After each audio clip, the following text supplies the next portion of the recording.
Hello guys, today I am going to show you this drawing, how to draw this drawing by using the measurements. Okay guys, so this is the length is 100, this height is 40, this height is 65, this one offset is 15, this one height is 50, okay, this length is 45, okay, this offset also 15. Okay guys, now we are going to draw the drawing in AutoCAD. This height is 25. Okay, see here I am going to draw like 100, enter. Now here this side is 45, enter. This height is 65, enter. This one length 15, enter. Now downside 50, enter. This length is 45, enter.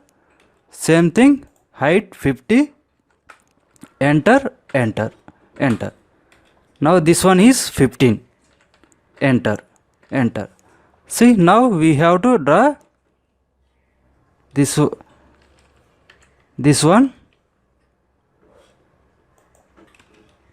Okay, now this one we need to include. Okay guys, like this we have finished the drawing. Okay, we are going to see the image also. See, this one, height, everything finish. Okay guys, now we are going to give the dimensions. So here select, click linear, this one height 45, 65, 50, this one 45, this one 15, this one also 15, this one height 20, this one total length 100. Okay guys, now see, we have completed complete drawing by using measurement. Okay guys, like this we can draw drawing like this. Okay guys, thank you so much.